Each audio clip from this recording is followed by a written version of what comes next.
think we should be a bit more. If you can have access to this level of sensitive information and you're vulnerable to being SIM swapped, I don't know what to tell you. They should be celebrating this child for permanently making American cybersecurity better in the government. That's insane. I mean, here, we can watch the FBI, the kids It's October who hacked the CIA 2015, video. a chilly day in autumn. John Brennan receives a weird phone call. It seems to be coming from a stranger. He hesitates a second, then picks up. Hello? John Brennan? Who is this? You're a f***ing loser. If John Brennan hadn't been John Brennan, this might have looked like an ordinary prank call. But John Brennan happens to be one of the most powerful men on Earth, the head of the CIA. Who is this? How did you get this number? It was so f***ing easy, bro. You're such a d***. What do you want? I don't want anything. I already f***ing own you. How much do you want? We want $5 trillion. The US government will classify this call as part of a larger conspiracy of identity theft, harassment of government officials, and cyber terrorism. The caller will pay a heavy price for this moment of trollish glory. Why are you doing this? We want you to stop bombing the Middle East. Oh, unacceptable. Unacceptable, dude. Never mind. Can't do that. That's terrorism. That's cyber terrorism for sure. Across the Atlantic, in a house in the West Midlands of England, a 15-year-old kid in his room, the phone still in his hand. He can't believe what he European chatters are so funny. They're like, oh, the John Oliver video has been on YouTube since Sunday. It's like, yeah, if you live in Europe, you can see it. Not in America, okay? just did. He calls himself Kraka, and he loves to smoke weed. In fact, he's high right now. He's also the leader of Krakas with Attitude. He and his companions terrorized and embarrassed the US security apparatus to a near incomparable degree. They leaked the personal data of police officers, FBI agents, and DOJ officials. They hand-delivered top-secret documents to Julian Assange. Some of the most publicized hacktivism attributed to Anonymous. They call themselves Anonymous. Yeah, it was actually them. These guys are fucking dope. What the hell? In part for the lulz. And this is their story. This was political. Teenager Cyber attacks. hijacked the computers of several US intelligence and Started a security collective called Crackers with Attitude.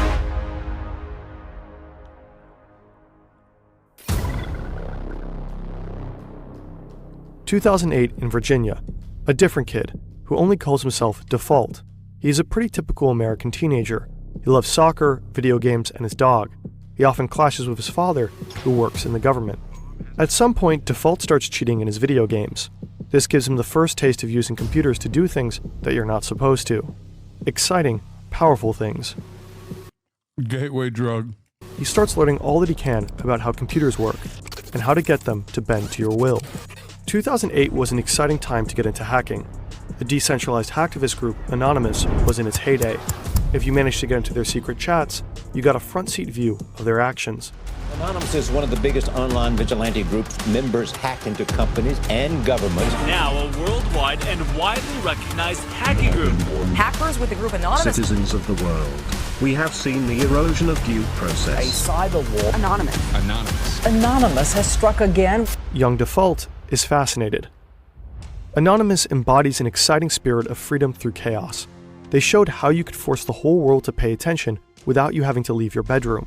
Some Anonymous actions are political, some are just trolling, and Default, after tasting this very new kind of power, is keen to learn everything he can about hacking. He starts to hack random websites just for the challenge of it, just to see if he can. But after hanging around Anonymous's chats for a while, he starts to find the group, well, cringe. For one thing, it's crawling with feds. People are getting arrested, and it's tough to know who to trust.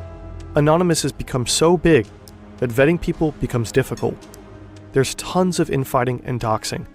Since it's the only hacktivist group most media outlets know about, Anonymous keeps getting credited for the work of other, often more sophisticated hackers.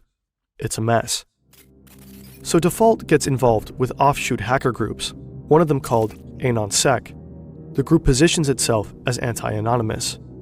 But similar to Anonymous, AnonSec performs operations, hacking initiatives that sometimes have a political purpose, and sometimes are just, as one might say in 2008, for the lulz.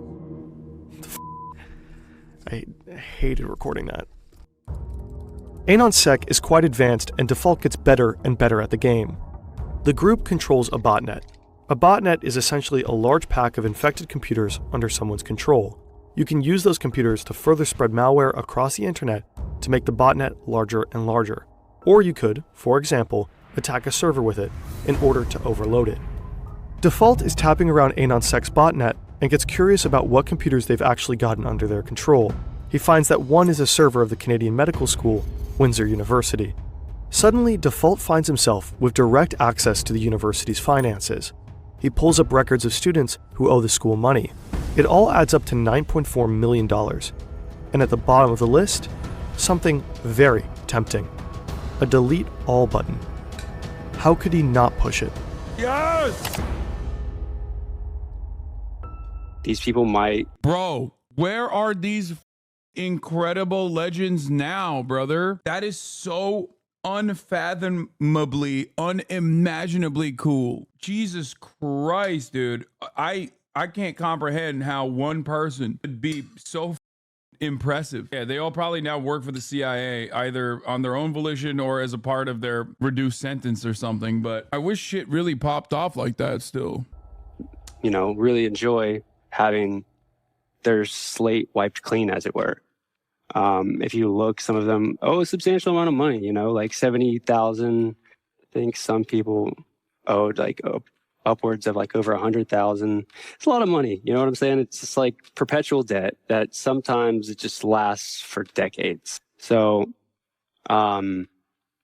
just deleted everything. I went into the PHP shell and just like sent everything to dev null and just like shredded it. So whatever I sent there is just not coming back. This is from the podcast Darknet Diaries. They have a fantastic episode with Default. Of course, this story poses some questions. We tried asking the university if the debt stayed deleted. They did not answer, but usually student loans have multiple on and offline and offsite backups. There should be hard copies of the student's signed loan agreements. However, Default feels like he's really doing something at the time. There is a certain rush to committing a crime when it feels like doing the right thing. Other hackers might have used the sensitive student information to make a profit. There's actually a shadow industry worth billions surrounding our most sensitive data. So-called data brokers gather all the info available about us on the internet, your contact information, browsing history, and online transactions. This data is often bundled into shadow profiles, which are then being sold. You might receive a tailored mail or a robocall based on your shadow profile. In the worst case, someone might try to steal your identity. Incogni helps you remove your data from the numerous lists of data brokers. The only thing you have to do is create an account and allow Incogni to act on your behalf. Afterwards, you can easily track the status of all the requests in the dashboard. Check out incogni.com/ferntv for an Also, this is a pretty fire fucking segue. Exclusive 60% discount on a 1-year plan using the code FERNTV. Additionally, benefit from a 30-day money-back guarantee. Despite Incogni's efforts, some of your data might still linger online. Always remain cautious when sharing personal information anywhere. By trying out Incogni, you're actively supporting our channel. More and more of Default's hacks are motivated by altruism rather than just curiosity. As recently as 2014, bestiality was legal in Denmark. Other European countries, Germany, the UK, Sweden, had recently banned it. What this meant for Denmark was an increase in animal sex tourism. For years, Danish animal rights activists tried to bring attention to this. They called them dog brothels. So sick. It's so crazy. And I had a dog, so that really pissed me off just thinking about the fact, what if someone took my dog and that happened to my dog? I would freak out. So, as Default describes it, he and other AnonSec hackers lend their technical skills to the animal rights movement. So, why was this difficult to put into law? Why was criminalizing or making this illegal so difficult in Denmark until 2015? What the is going on in Denmark, bro? I think we took down the official Denmark government website, and then we actually defaced it, and said, did you know that your government allows bestiality? And there's bestiality dens where people can go and pay money to do these things to animals. And most of them are like people's pets. They shut down bestiality websites via DDoS attacks and tweet evidence of sexually mistreated animals. Like, I don't think that there is like a robust marketplace for this, right? Like, it can't be economic reasons. Like, it must have been even worse than that. I mean, that alone is already pretty up, but it's got to be someone who was like, no, I got a dog in this fight, if you know what I mean. No pun intended. Like, it must have been people who were like really invested in trying to dogs. The information reverberates around the world and is widely condemned. Anonymous gets credit for Anon's sex actions, which deeply annoys Default. But it works. In part due to the hacks, more people know about Danish dog brothels. They talk about them online, protest them, until the case winds up in Parliament. In April 2015, Denmark finally bans bestiality. While Default is leveling up as a hacker, he also becomes an early adopter of crypto. He accumulates a significant amount of Bitcoin, more than 1,000. This would amount to a lot of money today, somewhere around 40 million US dollars. He keeps these Bitcoins on a hard drive in his room. He also knows he's making powerful enemies, so he gets a bit paranoid, a bit fanatical with his OPSEC. He never logs into his own Wi-Fi, for one. He uses a satellite dish to log into a free Dairy Queen Wi-Fi half a mile away. He's always connecting through a Tor node. Every time he turns off his devices, he makes sure they're encrypted. When he turns them back on, he has to wait 30 minutes for them to decrypt. For the most part, he never tells anybody what he is doing. He knows he has a lot to lose. Ultimately, it won't be enough.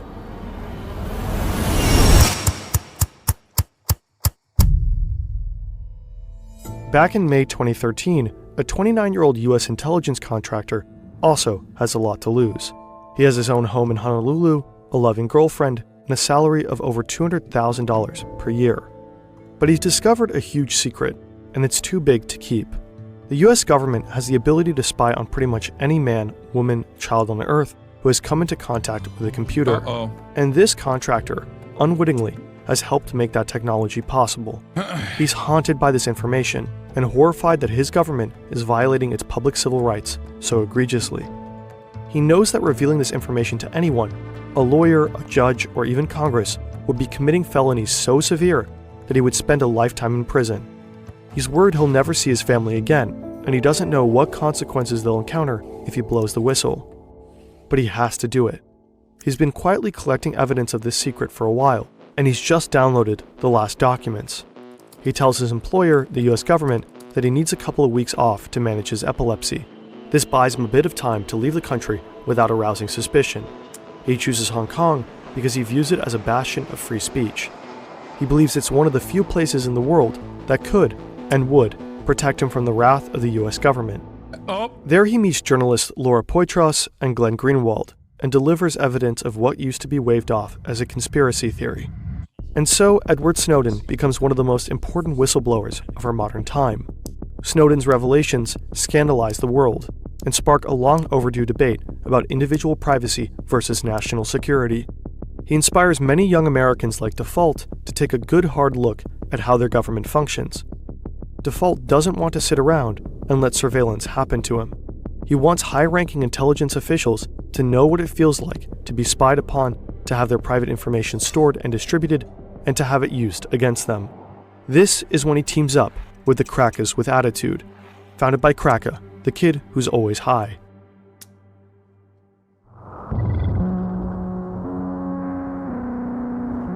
Leicestershire, England, 2015.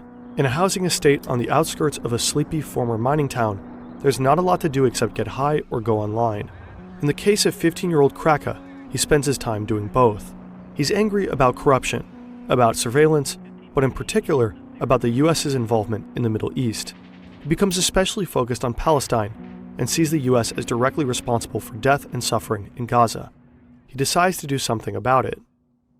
This was political. We heard he was really angry about US foreign policy. So he started a collective called Crackers with Attitude, and then he hacked into sensitive documents online. One of his first victims is James Clapper, then the National Director of Intelligence of the Obama administration.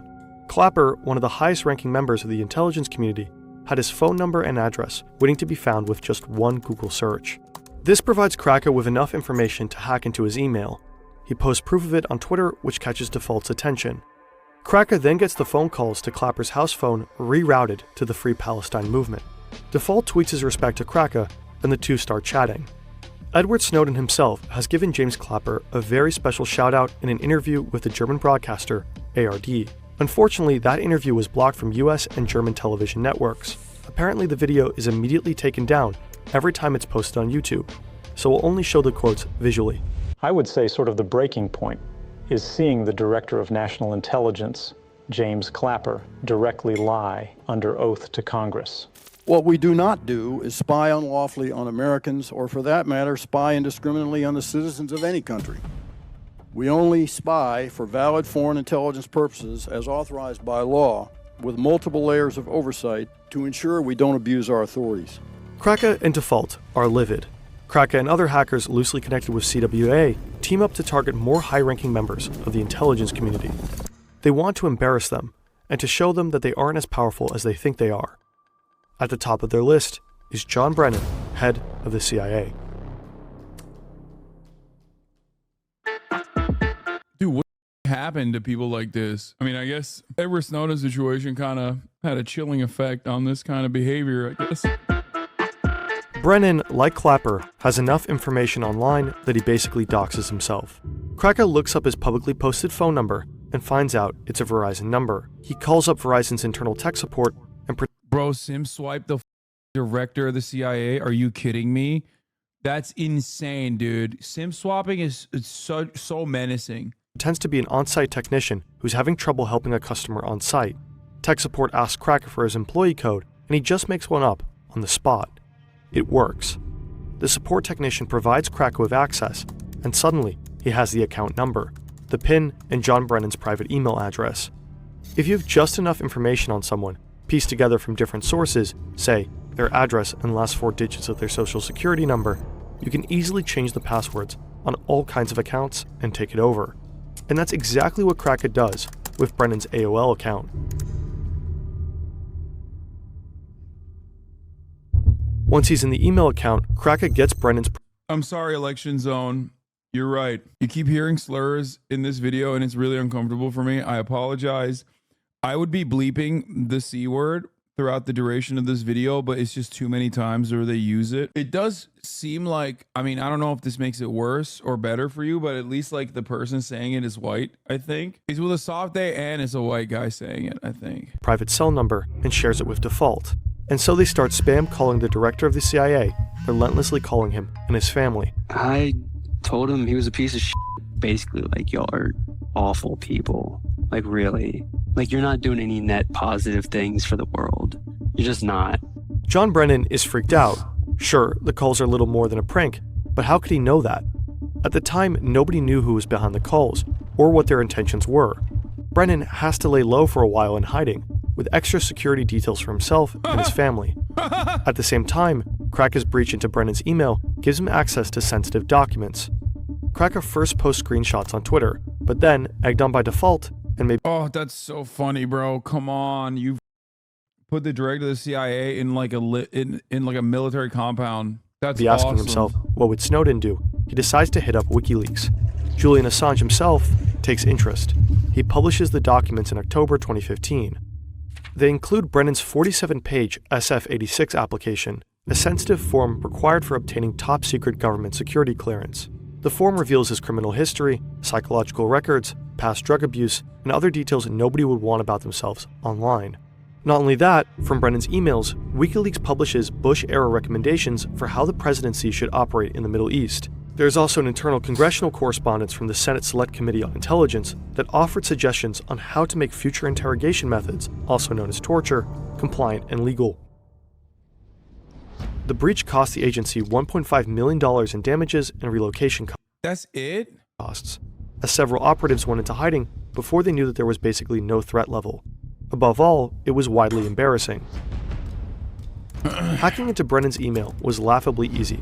This is true, and it's true that you guys have actually broken into his private email account. How difficult would you say it is? You mean out of 10? Sure, out of 10.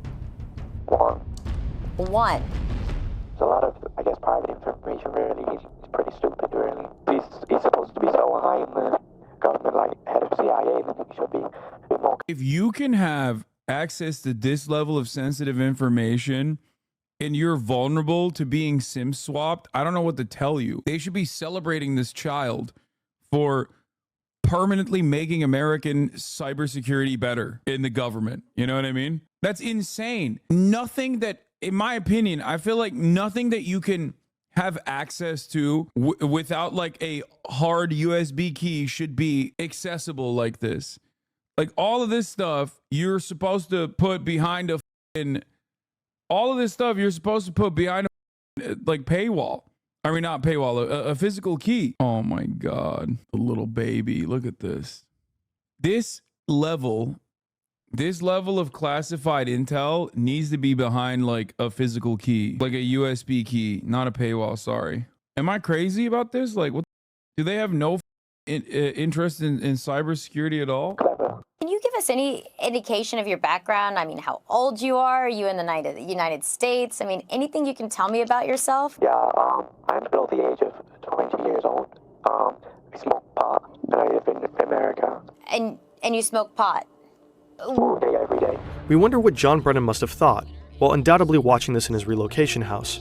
What fury must have built up inside him. The CWA aren't done. They release more. Have you learned nothing from lockpicking lawyer? Physical is not secure. No, dumbass. You don't understand what I'm saying. There are physical keys that you can use to access certain types of software, as in something that you have to carry on your person. I don't mean literally like I don't mean a literal key, a YubiKey, not like a fucking lock that you can pick. My man said, I'm lockpicking the CIA, bro. Watch out.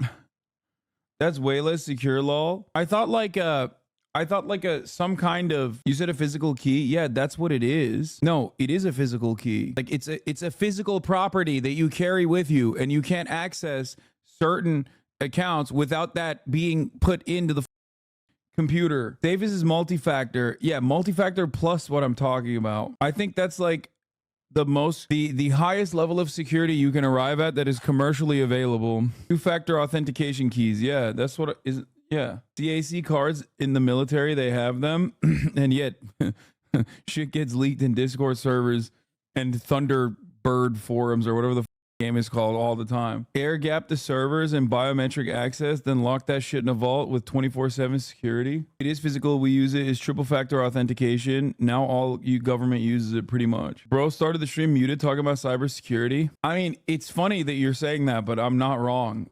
I'm definitely a himbo and not very knowledgeable on this kind of stuff, but I am definitely more knowledgeable on cybersecurity because I have to be than the average person for obvious reasons, and obviously nothing is impossible to penetrate. Like, as long as there's a human being touching the process, there is always a flaw. That's why most of the successful hacking, including the one that you just saw, requires social engineering, like duping a Verizon worker. Humans are the single greatest security failure. It's the weakest link. But yeah. More and more information. With control over Clapper's and other operatives' accounts, it's even easier to get people to give up information to in turn access further accounts and databases. The problem with analog methods of security for classified documents are unironically more effective than cybersecurity. Analog methods are not accessible, then you can't really use it in a network. That's the issue. That's why people do this. That's why people try to restrict access as best as they possibly can. But you can't like access them. I remember watching, remember listening to a TrueAnon episode specifically about, I think it was maybe, was it TrueAnon or was it Chapo? Talking about George H.W. Bush and like what he did in the CIA and like what he was tasked with. His task was specifically creating like a database for the entirety of their operations. So he basically had was it TrueAnon or was it Chapo? Could be either. I don't know. But so he had basically all the keys of the castle, because before then everything was analog. But you know, when it's analog, paperwork gets shredded. It's very difficult to get access. You might not even know what to search for. You don't know who to search for, what to search for. So when all of that information gets logged as data, you can at least make it searchable. They gain access to FBI's Deputy Director Mark Giuliano's account. There, they discover a database with personal information of 9,000 Department of Justice officials and 20,000 FBI agents. They post it. They then get access to the Justice Department's Joint Automated Booking System, which has records on all U.S. prisoners. They check out the records of fellow hackers like Jeremy Hammond and post those online as well. They wreak havoc and embarrass one institution after another. Did these kids really think that they were going to get away with it? At the time, I really didn't care. I just that was towards the end of the run and was just like, all bets are off. You know, I'd gone all the way down the rabbit hole. I had just become very disillusioned with people's complacency and their lack of care for what was going on. So it's like, we're going to bring attention to this with like chaos and mayhem. All of a sudden, everyone in the chat is an expert in cybersec. Lamau. Okay, I'm not going to lie. This is Twitch. This is perhaps one of the only places. This is perhaps one of the only fields where like I will give credence to chat. It's like half the chat is in some form of like comp sci or IT. So there definitely is a lot of people here that know or are knowledgeable about cybersecurity. I'm sure there's some. I would never say that about any other issue. Kraka knows his actions have poked a very big bear. He knows there will be consequences. He just doesn't know what they'll exactly be. I'm gonna go to Russia and deal with Snowden, because I know that the government are pretty mad about this. I'm probably gonna get tortured. I'm actually a pretty fast runner. Default is paranoid the whole time, constantly worried about his OPSEC. But he let his guard down. Default became involved with an ex-girlfriend of one of his friends. According to him, he asked his friend in advance if it's okay with him. The friend says sure, go for it. He's way over it. But he isn't. Default and his friend are hanging out one night, drinking and chatting over Xbox Live. I slip up for the first time ever, being arrogant and cocky. It comes on the news, CIA director hacked, blah, blah, blah, all this stuff. And I'm like, yeah, that was us, blah, blah. I was like drunk, talking, and just totally like gave myself away. He never thought his friend would do anything with that information. Hell, he didn't even think his friend would necessarily believe him. But today, Default is pretty sure this friend turned him in. That's that guy. What, dude? Yo, that's magic, bro. Dogs into snakes. Turning dogs into snakes every goddamn day. That's crazy, bro. Fake friends, dude. A real blight on society. When the FBI raids you, they don't knock politely.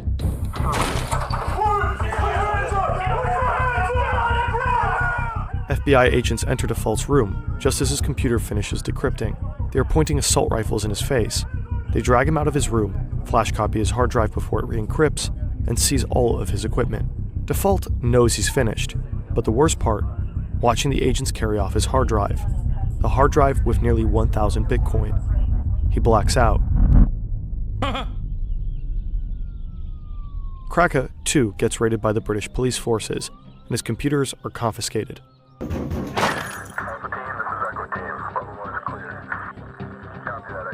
One other CWA member gets arrested in the US, and 3 more in the UK.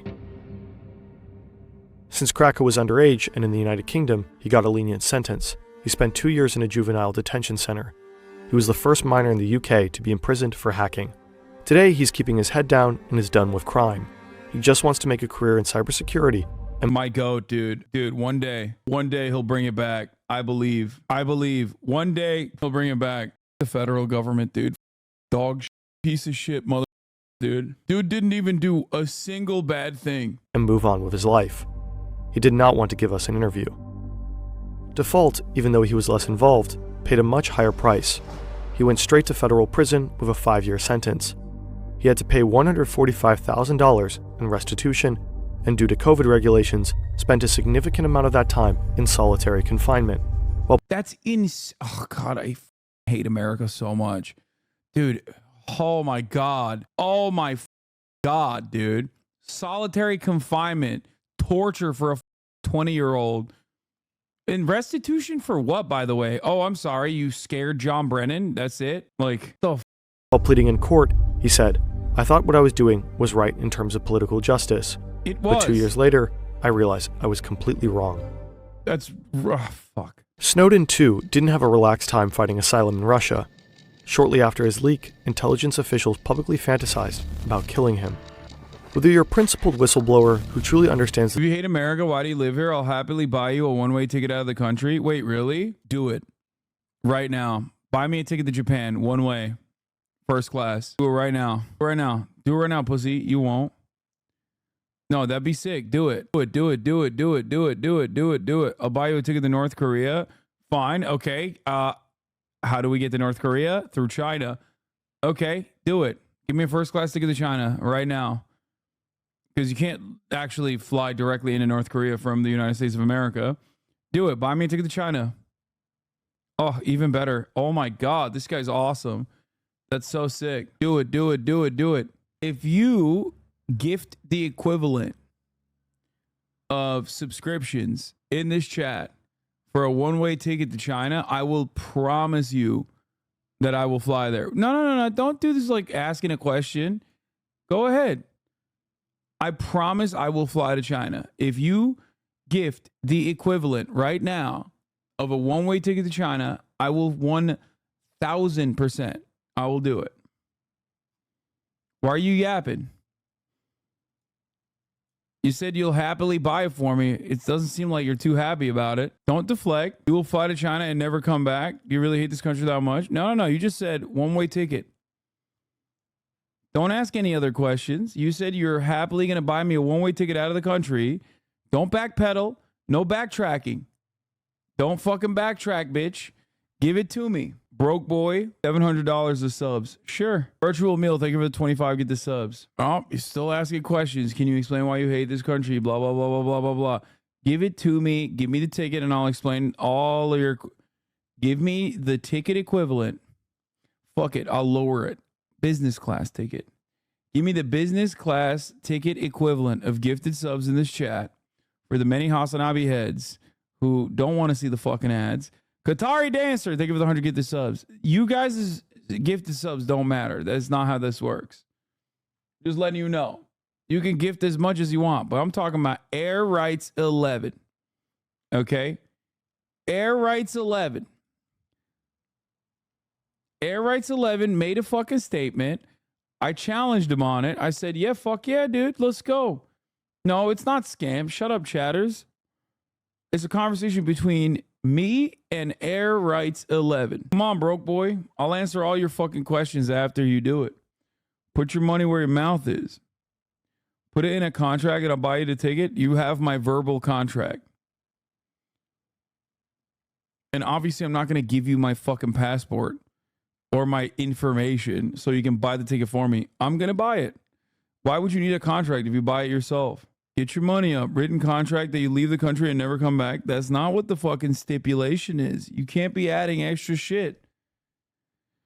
You said, I'll happily buy you a one-way ticket out of the country. I'll gladly leave. Okay? What I do after I leave, that's up to me. Damn, dog. First class tickets to China going up right now. My preference is Shanghai. And that's seemingly cheaper, too, for you. So look at that, bro. You put me in a nonstop flight for 13 hours and 40 minutes. Come on, chatter. Chengdu have panda. Think about it. If I come back to America, I'd be admitting it's better than China. One-way ticket implies you don't have to come back. People who complain about this country shouldn't live here. There's no implication. You said you'll buy me a one-way ticket out of the country.